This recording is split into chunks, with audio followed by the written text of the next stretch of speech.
আলাইকুম, স্বাগতম সবাইকে ডিশ অ্যান্ড ডায়েরি উইথ উবাইদাস ফ্যামিলিতে। আশা করছি সবাই ভালো আছেন। আলহামদুলিল্লাহ, আমরাও ভালো আছি। শুরু করছি নতুন একটি ব্লগ দিয়ে। আজকে দুপুরে রান্নাবান্না থেকে ভিডিও করলাম। রান্না করছি সবজির তরকারি, কয়েক রকমের সবজি দিয়ে, 2 ধরনের ডাল দিয়ে সবজি বসিয়ে দিই। একার ডালটা আমি আগে সিদ্ধ করে নিয়েছি, এটা সবজিতে পরে দেব। আর মসুর ডাল দিয়ে মশলাগুলো আমি বসিয়ে দিয়েছি। আর এই পাশে রান্না হচ্ছে টমেটো দিয়ে, ফুলকপি দিয়ে, মাছ দিয়ে। আমার কারা কারা মিষ্টি কুমড়ার তরকারি আর ভাজি খেতে বিরক্ত পর্যন্ত, তারা চাইলে এরকম মিষ্টি কুমড়া দিয়ে ভর্তা করে 1 প্লেট ভাত পেট ভরে খেতে পারবে। অন্য আরেকদিন এই ভর্তার রেসিপিটি শেয়ার করবো ইনশাআল্লাহ।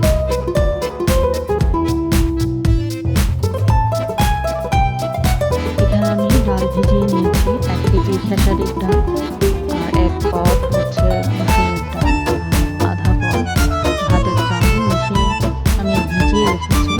আমি ব্লেন্ড করে নেব। রোজার সময় হচ্ছে প্রতিদিন ভাতের পোড়া খাওয়া লাগে, ব্লেন্ড করে রেখে দেবো। আর এখানে হচ্ছে সসের জন্য আবারও 5 কেজি টমেটো নিয়ে আসছে। এই যে আমি দুপুরে খাওয়া দাওয়ার পরে ডাল ব্লেন্ড করবো। তবে অনেকেই হয়তো ভাবেন যে ব্লেন্ড করলে ডালে পানি পানি হয়ে যায়। আসলে পানির পরিমাণ কম দিয়ে ব্লেন্ড কয়েকবার অন অফ করে করে এইভাবে পারফেক্ট ডাল ব্লেন্ড হয়। এই তো আমি কয়েকদিনের ডাল ব্লেন্ড করে নিলাম। আর আমি ডালগুলো রাখবো হচ্ছে পলি ব্যাগে। বক্সে রাখলে অনেক জায়গা দখল করে ফ্রিজে। এভাবে একটা পলিথিনে ছোট হলে 2 ভাগ হয়, বড় হলে 3 ভাগ 4 ভাগও হয়। এরকম 2 ভাগ করে আমি রেখে দিব। আমার যেটা প্রয়োজন আমি মধ্যখানে কেটে আমি 1 ভাগ ইউজ করব আর 1 ভাগ ডিপে রেখে দেব। এই তো বিকালে হচ্ছে আমি পেঁপে কাটছি নাস্তার জন্য।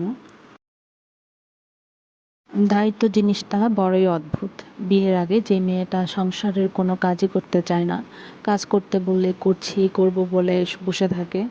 আর বিয়ের পর 6:30 থেকে শুরু করে সকাল, তার হাজব্যান্ডের অফিসের ভাত রেডি করা, তারপর সকালের নাস্তা, দুপুরের খাবার, তারপর বিকেলের নাস্তা, তার বাচ্চার কেয়ার করা, সব কিছু মিলে সংসার সামলিয়ে নেয়। এটা আসলে আল্লাহ তাআলারই একটা রহমত। আল্লাহ তাআলা মেয়েদেরকে এই গুণ দিয়ে দেয় আসলে। এই তো হাজব্যান্ড মুড়ি মাখা খেতে চেয়েছে, তাই মুড়ি মাখা বানিয়ে নিচ্ছি, সাথে হচ্ছে চা। নতুন আরেকটি ভিডিও নিয়ে হাজির হব। আল্লাহ হাফেজ।